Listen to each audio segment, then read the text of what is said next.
विद्यार्थी मित्रों, આપણે ધોરણ 10 માં પ્રકરણ નંબર 6 જૈવિક ક્રિયાઓમાં આગળના વિડિયોની અંદર કોષીય શ્વસન અને શ્વસન વિશે અભ્યાસ કર્યો હતો। આજે આપણે એનાથી આગળ કે જે રુધિરનું જે વહન થાય છે, પરીક્ષામાં વાર્ષિક પરીક્ષામાં એક પ્રશ્ન કે રુધિરની અંદર બેવડું વહન એટલે કે ઓક્સિજનયુક્ત રુધિર અને ઓક્સિજન વિહીન રુધિરનું જે હૃદયની અંદર કઈ રીતના તેનું વહન થાય તે આપણે આકૃતિ દ્વારા સમજીશું। તો શરૂઆત કરીએ આપણે કે હૃદયની આકૃતિ કઈ રીતના દોરવી।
સૌપ્રથમ આપણે કે હૃદયની જે આકૃતિ છે, તો હૃદયની અંદર જે રુધિરનું વહન થાય છે, તો બાજુના ભાગની અંદર જે આવેલી છે એ શિરાઓ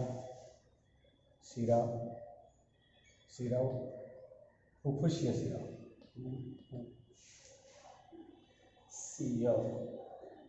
શિરાઓ ફુફુસીય ધમની। નીચેના જે ભાગમાં જે છે એ કર્ણક્ષેપક ડાબુ ક્ષેપક,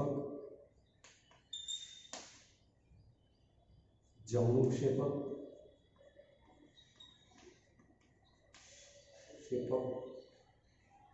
ડાબુ કર્ણક,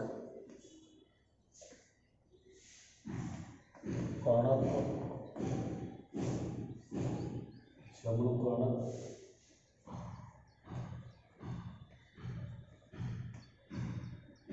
અશ્વશિરા, પશ્વ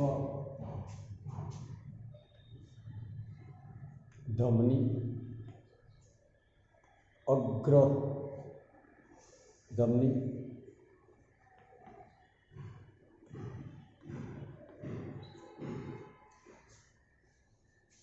આંતરક્ષેપક પટલ,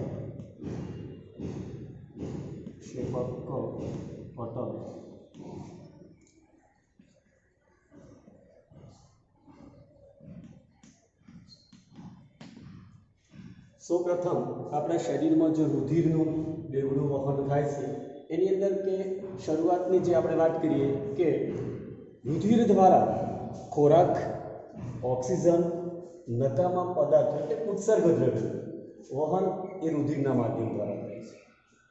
રુધિર એ આપણા શરીરની અંદર એક પ્રકારની પેશી જે છે એને આપણે સંયોજક પેશી તરીકે ઓળખીએ છીએ। તે પ્રવાહી માધ્યમ ધરાવે છે. રુધિરનો જે રુધિર રસ છે તેને આપણે પ્લાઝમા એટલે કે રુધિર રસમાં CO2, નાઇટ્રોજન અને ઉત્સર્ગ જે પદાર્થો જોઈએ છે તેનું પણ વહન રુધિરના માધ્યમથી થાય છે. ઉપરાંત આપણા શરીરમાં રહેલા જે ક્ષારનું પ્રમાણ છે એ ક્ષારના પ્રમાણમાં એના વહન માટે પણ રુધિર જ જવાબદાર છે. આપણા શરીરની અંદર આપણા છાતીના ભાગ એટલે કે ઉરસ તરીકે ઓળખાય છે. તો છાતીના ભાગની અંદર તે એક મુઠ્ઠી જેટલું અને છાતીના ભાગમાં સહેજ ડાબી બાજુ આવેલું આ હૃદય છે. હૃદયની અંદર જે રુધિરના વહનની પ્રક્રિયા કઈ રીતના થાય છે? શરૂઆતમાં જો રુધિર જે છે એ ફેફસાઓમાં ઓક્સિજનયુક્ત રુધિર એ મુખ્યત્વે ધમનીઓ દ્વારા અશ્વધમની અને ધમનીઓ દ્વારા જે મુખ્યત્વે અહીંયા શરૂઆતની અંદર ડાબા કર્ણકની અંદર એટલે કે ડાબા કર્ણકમાં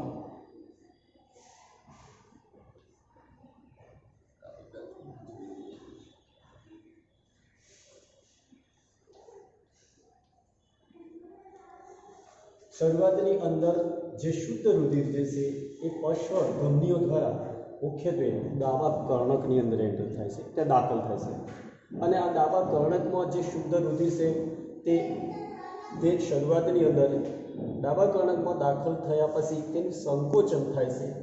એ સ્થિતિસ્થાપક પરિસ્થિતિમાં જો સંકોચન થતાં તે ડાબા ક્ષેપકમાં જાય છે અને ડાબા ક્ષેપકમાંથી દાખલ થઈ અને એ રુધિર શુદ્ધ રુધિર છે જે ધમની દ્વારા અશ્વધમની જે છે તેના દ્વારા અથવા જો પાર્શ્વધમનીઓ છે તેના દ્વારા જુદા જુદા શુદ્ધ રુધિર આખા શરીરના જુદા જુદા ભાગમાં ઓક્સિજનયુક્ત રુધિર આપણા શરીરના અંગોની અંદર દાખલ થાય છે. એટલે કહીએ છીએ કે જે રુધિર જે છે એ ઓક્સિજનયુક્ત રુધિર ફેફસામાંથી આવે છે અને ફેફસામાંથી ડાબા કર્ણકમાં આવ્યું તો ડાબા કર્ણકમાંથી ડાબા ક્ષેપકમાં, પણ ડાબા કર્ણકમાં જ્યારે રુધિરથી ભરાઈ જાય છે ત્યારે સંકોચન થાય છે.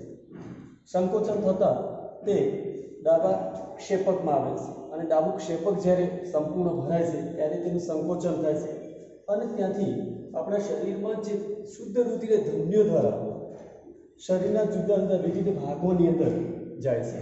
ત્યારબાદ જે જમણું ક્ષેપક છે એ જમણા ક્ષેપકમાં ફુફુસીય જે શિરાઓ જે છે, કારણ કે જો ઓક્સિજન વિહીન CO2 યુક્ત રુધિર એ શરીરના જુદા જુદા ભાગોમાંથી આવે છે ત્યારે એ મુખ્યત્વે શરૂઆતની અંદર એ ફુફુસીય શિરાઓ દ્વારા પશ્વશિરા, અગ્રશિરા બધી જે શિરાઓ દ્વારા તે શરીરના જુદા જુદા ભાગોમાંથી તે મુખ્યત્વે જમણા જે ક્ષેપક જે છે જમણા કર્ણકની અંદર દાખલ થાય છે.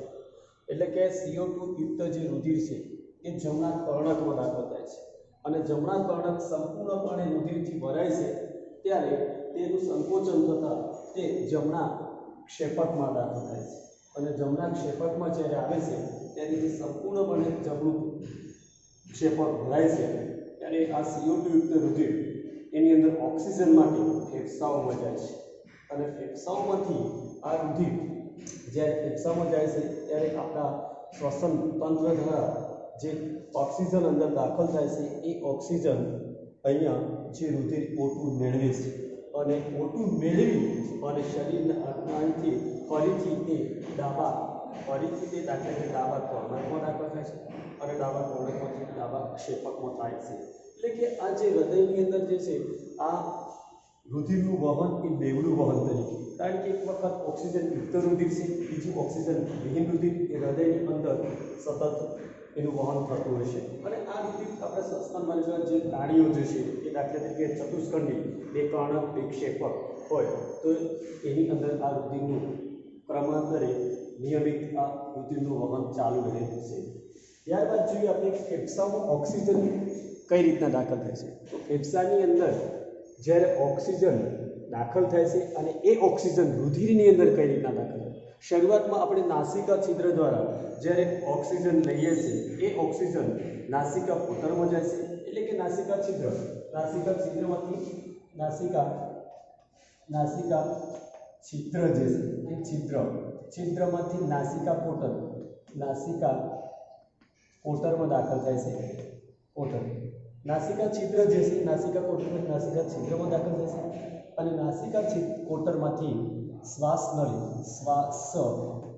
નળીમાં દાખલ થાય છે અને શ્વાસ નળીમાંથી જે ઓક્સિજન છે જે ઓક્સિજન એ શ્વાસ વાહિનીમાં દાખલ થાય છે અને શ્વાસ વાહિનીમાંથી શ્વાસ વાહિકાઓ અને શ્વાસ વાહિકાઓ જે છે એ ફેફસાના ભાગ સાથે સંકળાયેલી છે. ફેફસામાં એટલે ફેફસાની સાથે સંકળાયેલી હશે અને ફેફસાની સાથે એના ઉપરના જે સપાટી પર વાયુ કોષો આવેલા હશે અને આ વાયુ કોષોમાંથી રુધિર વાહિકા જે છે એ રુધિર વાહિકામાં ઓટું દાખલ થાય છે અને આ ઓક્સિજન જે છે એ ઓટું દાખલ થતાં રુધિરની સાથે તેમાં ભળી જાય છે અને આ ઓક્સિજનનું વહન જ્યારે કણાભસૂત્ર જેવા દાખલા કે અથવા જુદા જુદા પ્રાણીના જે રુધિરના જે કોષો છે તેની અંદર જઈ તે ઉર્જા મેળવી અને ઓટુનું CO2માં રૂપાંતરણ થાય છે. એટલે કે અહીંયા ફેફસા દ્વારા ઓક્સિજનનું વહન સીધું દાખલા તરીકે ઓક્સિજનમાં કઈ રીતના થાય છે તે આપણા ક્રમ પ્રમાણે સમજી શકાય છે. મિત્રો આપણે આગળના વિડીયોમાં ધોરણ 10ની અંદર જે પ્રકરણ 6 જૈવિક ક્રિયાઓ જે છે એ જૈવિક ક્રિયાઓમાં આગળ રુધિરનું બેવડું વહન એટલે કે હૃદયમાં રુધિરનું વહન થાય છે તે અને ફેફસાઓમાં રુધિરનું વહન થઈ અને કઈ રીતના ઓક્સિજન પ્રાપ્ત કરે છે તે આગળના વિડીયોમાં આપણે ભણ્યા હતા. હવે એના પછીનો જે નેક્સ્ટ ટોપિક જે છે કે રુધિર વાહિનીઓ એટલે કે જે નલિકાઓ છે આપણા શરીરમાં મુખ્યત્વે બે પ્રકારની છે, ધમની અને શિરાઓ, જે આપણા શરીરની અંદર રુધિરનું વહન કરે છે એટલે કે એને આપણે નલિકાઓ તરીકે ઓળખીએ છીએ. નલિકાઓનું કાર્ય એટલે કે રુધિર વાહિનીઓ એટલે કે રુધિરનું વહન કરવું. અહીંયા મુખ્યત્વે બે પ્રકારની છે. નંબર 1 ધમનીઓ અને બીજી જે શિરાઓ. હવે જે ધમની જે છે એનું કાર્ય શું છે કે શરીરની અંદર આપણી જે જૈવિક ક્રિયામાં કઈ રીતના મદદ કરે છે. તો ધમની પહેલાં તો શરૂઆતમાં જોઈએ કે એ ધમનીનું કાર્ય ઓક્સિજનયુક્ત એટલે કે O2 યુક્ત રુધિરનું જ વહન કરે છે. એટલે કે તેની દિવાલો જે છે એ જાડી સ્થિતિસ્થાપક, કારણ કે હૃદયમાં જે રુધિર જે છે ઓક્સિજનયુક્ત એ રુધિરના ઉધ્વ દિશામાં એટલે માથા તરફ અને અધો દિશામાં એટલે શરીરના પગ નીચેના ભાગ સુધી વિવિધ ભાગોમાં લઈ જવા માટેનું કાર્ય છે. એટલે કે હૃદયમાંથી ઊંચા દબાણે રુધિરનું વહન હૃદયમાંથી શરીરના વિવિધ ભાગોમાં થઈ રહ્યું છે અને તે રુધિરનું વહન જ્યારે ઓક્સિજનયુક્ત શરીરના વિવિધ ભાગોમાં થાય ત્યારે જ આપણા શરીરની જે જૈવિક ક્રિયાઓ જે તાપમાન અને દબાણ દરેક પરિબળો સાથે તે પ્રક્રિયા કરી શકે છે. જ્યારે શિરાઓ જે છે એ શિરાઓ શરીરના વિવિધ ભાગોમાં પહોંચેલું CO2 એટલે કાર્બન ડાયોક્સાઇડ યુક્ત જે અશુદ્ધ રુધિર તરીકે ઓળખાય એ રુધિરનું શરીરના વિવિધ ભાગોમાંથી ફેફસાઓમાં લાવે છે. કારણ કે ફેફસામાં જ્યારે રુધિર આવે છે ત્યારે આપણા શ્વસન તંત્ર દ્વારા જે ઓક્સિજન હોય છે એ ફેફસામાં આવે છે અને ફેફસામાં જ્યારે આ રુધિર ઓક્સિજન આવે છે ત્યારે આ ફેફસામાં શિરાઓ દ્વારા જે રુધિર આવે છે એ રુધિર ફેફસામાંથી O2 મેળવે છે અને O2 મેળવી અને ફરીને તે હૃદયના ડાબા કર્ણકમાં લાવે છે. ડાબા કર્ણકમાંથી ડાબા ક્ષેપકમાં જાય છે, ડાબા ક્ષેપકમાંથી ફરીથી એ શરીરના વિવિધ ભાગોમાં જાય છે. એટલે ધમની દ્વારા શરીરના વિવિધ ભાગોમાં વહન થઈ રહ્યું છે. ત્યારબાદ આપણે જોઈએ કે જે રુધિર જે છે રુધિરની અંદર ખાસ એક ત્રાકકણો છે. ત્રાકકણો જે છે ત્રાકકણોનું કાર્ય શું, ત્રાકકણો આપણે કઈ રીતના મદદરૂપ થાય છે.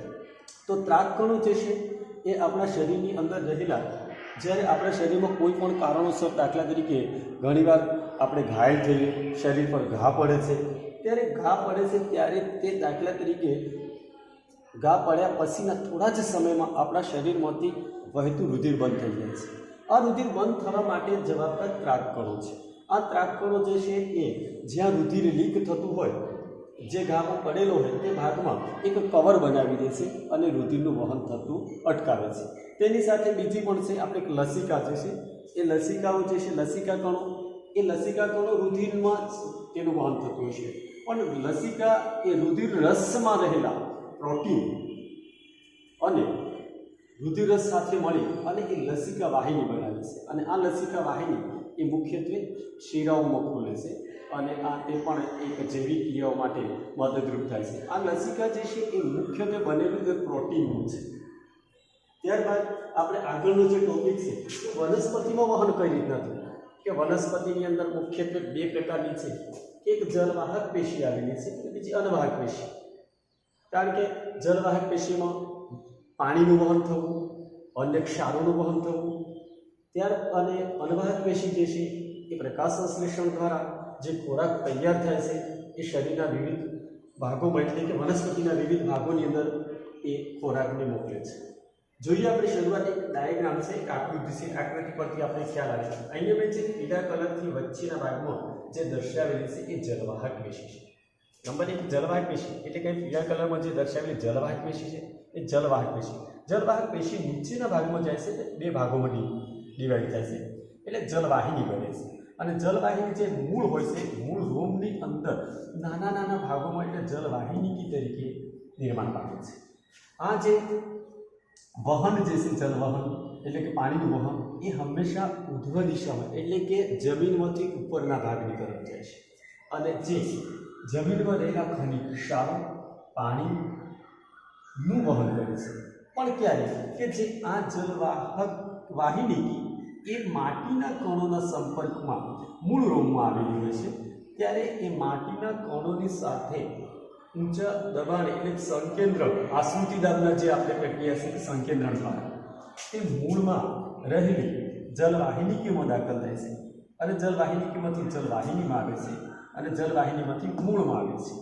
એટલે મૂળમાં જલવાહિની હોય છે અને જલવાહિનીમાંથી જલવાહિનીમાં અને જલવાહિનીમાંથી જલવાહક પેશીમાં આવે છે અને જલવાહક પેશીમાંથી એ વનસ્પતિના પર્ણો સુધી એટલે વનસ્પતિના પર્ણો સુધી આવે છે. અને વનસ્પતિના પર્ણો હોય છે તેની અંદર વાયુરંધ્રો આવેલા હોય છે. દિવસ દરમિયાન આ વાયુરંધ્રો ખુલ્લા રહે છે, કારણ કે વાયુરંધ્રોની જે પ્રક્રિયા જે છે કે દાખલા તરીકે દિવસ દરમિયાન એની સહાયક કોષો દ્વારા સહાયક કોષોની બાજુમાં રક્ષક કોષો આવેલા હોય છે, તો એક છિદ્રો ખુલે છે અને પાણી એ વાતાવરણમાં તાપમાનના કારણે એ બાષ્પીભવન થાય છે. ત્યારબાદ જોઈએ કે દાખલા તરીકે અનવાહક પેશી. અનવાહક પેશી જે છે એ અનવાહક પેશીમાં ખોરાકનું વહન થવાનું કાર્ય છે. તો ખોરાકનું વહન કઈ રીતના થાય? પણ ખોરાકનું સૌપ્રથમ નિર્માણ પ્રકાશ સંશ્લેષણની ક્રિયા દ્વારા પર્ણોમાં થાય છે. અને ઘણીવાર આપણે આગળના પ્રકરણમાં શીખ્યા કે પર્ણ એ વનસ્પતિનું રસોડું છે કે પર્ણની અંદર હરિતકણો આવેલા હોય છે. આ હરિતકણો જે છે તેમાં ક્લોરોફિલ અને જ્યારે મૂળ દ્વારા વનસ્પતિ શોષેલું ખનિજ ક્ષાર પાણી અને સૂર્યપ્રકાશની હાજરીમાં પ્રકાશ સંશ્લેષણની ક્રિયા કરે છે અને પ્રકાશ સંશ્લેષણની ક્રિયા કરી તેમાં ગ્લુકોઝ એમિનો એસિડ વગેરે અને અન્ય પદાર્થોનું નિર્માણ થાય છે. જ્યારે ખોરાકનું વહન એ અધો દિશામાં ઉપરથી નીચે તરફ અને જ્યારે અમુક નીચેના એટલે કે ઉપરના ભાગમાં પર્ણો હોય ત્યાં જાય છે, બંને દિશામાં થાય, અધો અને ઉધ્વ દિશા બંનેમાં થાય છે.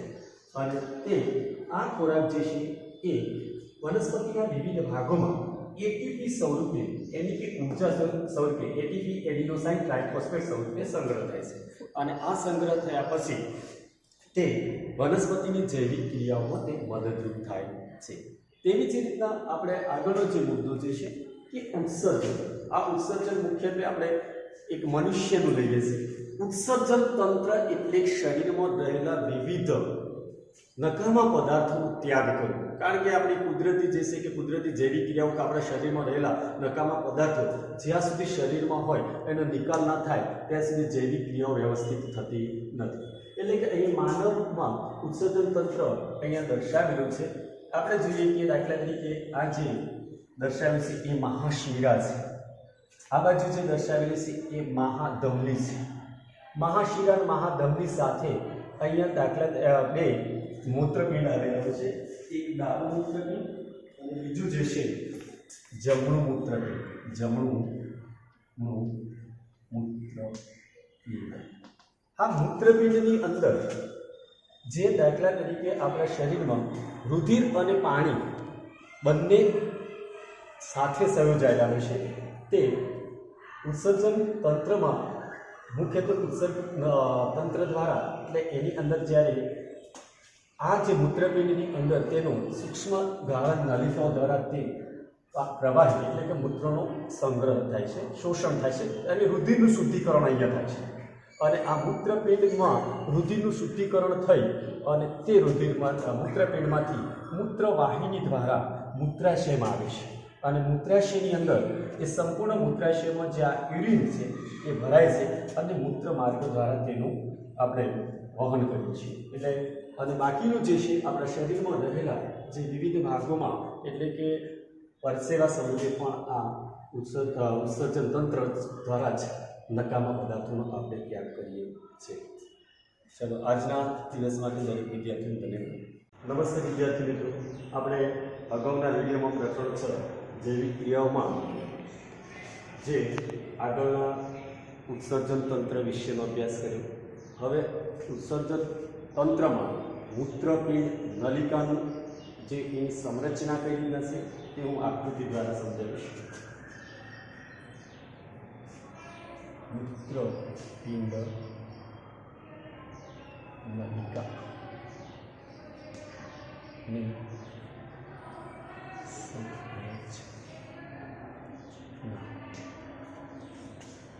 મૂત્રપિંડ સંરચનાની આકૃતિ આપણે સરળ રીતે દોરી શકીએ છીએ.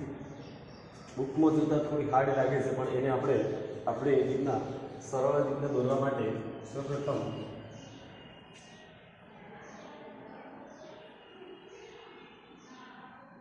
બંને બાજુ આ રીતના ભાગ બનાવવાના છે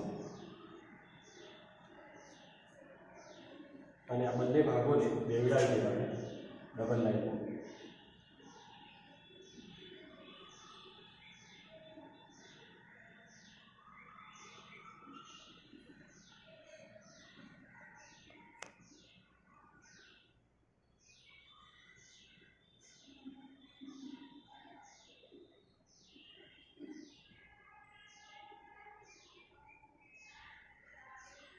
જે આ બન્યું જે છે એ આપણી મૂત્ર વાહિની એટલે કે ધમની જે છે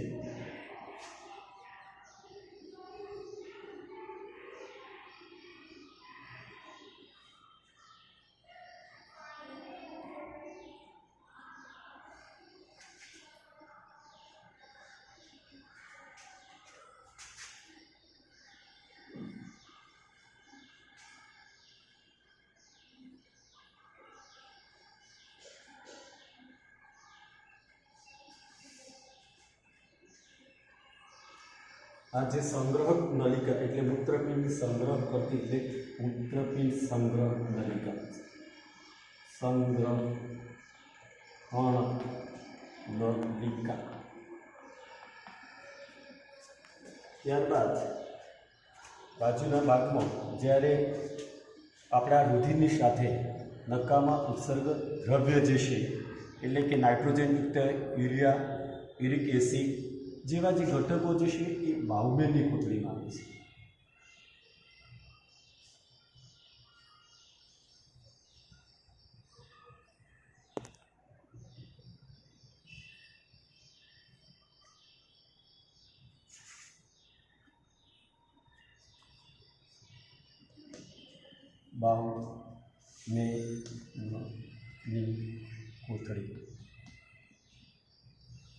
બાઉમેનની કોથળીની અંદર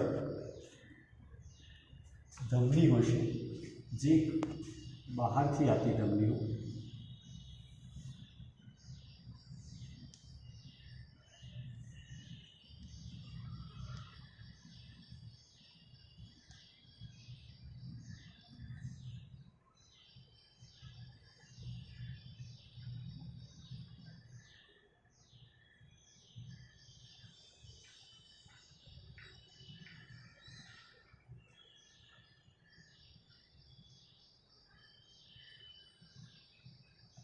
બહારના ભાગમાંથી આવે છે એટલે અંદરના આ બહારના ભાગમાં દાખલ થાય છે બહિર્વાહી ધમની. બહિર્વાહી ધમની અંદર દાખલ થતી એટલે અંતરવાહી. અંતરવાહી ધમની. આ ધમની જે છે અહીંયા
મહાશિરા.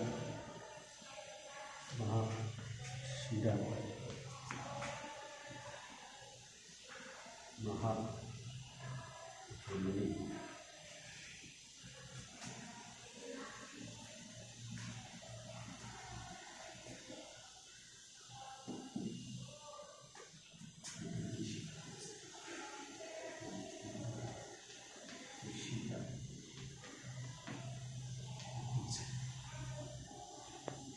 આપણા શરીરની અંદર જ્યારે પણ રુધિર હોય છે એ રુધિરનું ગાળણ એ મુખ્યત્વે મૂત્રપિંડમાં થાય છે. જેમ ફેફસાની અંદર ઓક્સિજન મેળવી અને રુધિરનું શુદ્ધિકરણ ફેફસામાં થાય છે, એવી જ રીતના વહન હૃદયમાં થાય છે રુધિર અને એનું શુદ્ધિકરણ ફેફસામાં થાય છે. ફેફસામાં ઓક્સિજન ઉમેરાય છે. એવી જ રીતના અહીંયા મૂત્રપિંડની અંદર જ્યારે પણ રુધિરમાં રહેલા પ્રવાહી દ્રવ્યો અને એમાં પ્રવાહી દ્રવ્ય અને રુધિર બંનેનું મિશ્રણ હોય છે, તેમાંથી ઉત્સર્ગ જે દ્રવ્યો જે છે એ ઉત્સર્ગ દ્રવ્યનો નિકાલ એ મૂત્રપિંડ દ્વારા એટલે કે રુધિરનું સૂક્ષ્મ ગાળણ આ બહુમેનની કોથળીમાં લગભગ 10 લાખ જેટલી માનવ શરીરમાં હોય છે. આ મૂત્રપિંડમાં આ બહુમેનની કોથળીની અંદર મુખ્યત્વે જ્યારે શરીરના વિવિધ ભાગોમાંથી મુખ્યત્વે જે રુધિર હોય છે રુધિરની અંદર પ્રવાહીમાં નાઇટ્રોજનયુક્ત ઉત્સર્ગ દ્રવ્યો, યુરિક એમિનો એસિડ કે યુરિક એસિડ જેવા પદાર્થ જ્યારે અંદર દાખલ થાય છે, તે દાખલ થયેલા પદાર્થો જ્યારે રુધિરમાંથી નકામા ઉત્સર્ગ દ્રવ્યોનું નાઇટ્રોજન, યુરિક એસિડ એ મૂત્રપિંડમાં આવે છે અને જે રુધિર જે છે એ વિવિધ ભાગોમાં પલક થઈ જાય છે શરીરમાં.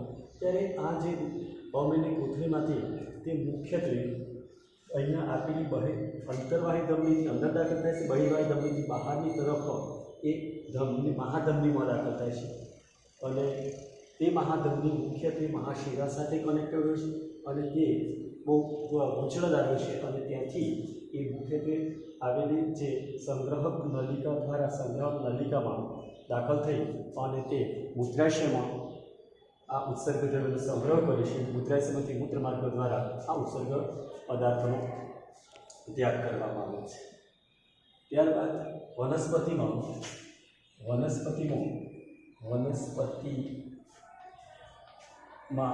ઉત્સર્ગ દ્રવ્યોનો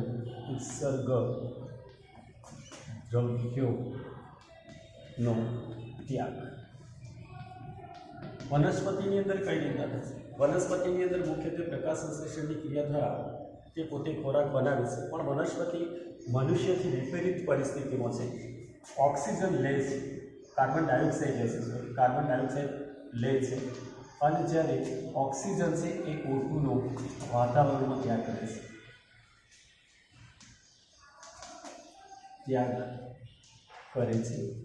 વનસ્પતિ પ્રકાશ સંશ્લેષણની ક્રિયામાં જ્યારે ઓક્સિજન લે છે ત્યારે તેની અંદર પ્રકાશ સંશ્લેષણની પ્રક્રિયા દરમિયાન ઓક્સિજન જ્યારે તેમાં વિવિધ ભાગોમાં ઉત્પન્ન થયા પછી એ ઓક્સિજનનો તેના પર્ણમાં રહેલા વાયુરંધ્રો દ્વારા વાતાવરણમાં ત્યાગ કરે છે. એના માટે ઓક્સિજન એક નકામા પદાર્થ સ્વરૂપે છે. જ્યારે ઉપરાંત વનસ્પતિના જે પર્ણના ભાગમાં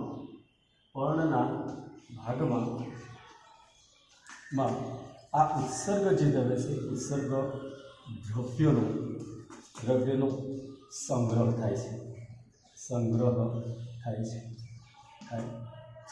અને આ ઉત્સર્ગ દ્રવ્યનો જ્યારે પર્ણમાં સંગ્રહ થાય છે ત્યારે પર્ણ ધીમે ધીમે પીળાશ પડતા બને છે, પીળાશ પડતા તે ખરી પડે છે. ઉપરાંત વનસ્પતિની જલવાહક પેશીમાં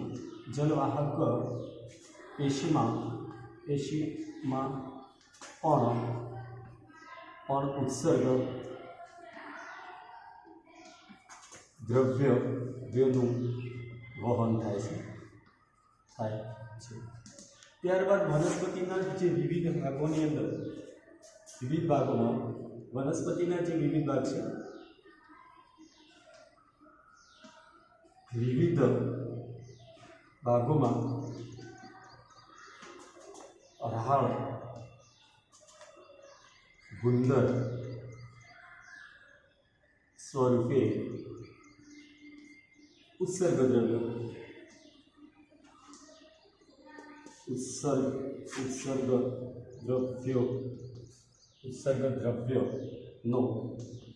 સંગ્રહ કરીને તે ત્યાગ કરે છે.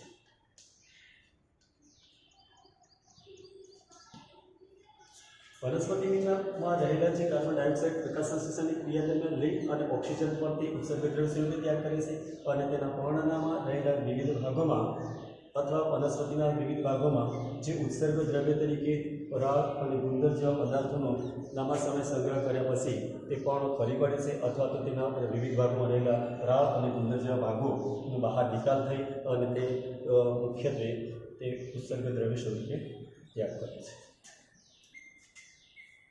ત્યારબાદ વનસ્પતિના આ જે વિવિધ ભાગોમાં આ પ્રક્રિયાઓ સતત જે જૈવિક પ્રક્રિયાઓ તમામ જીવન પર્યાય ચાલ્યા કરે છે.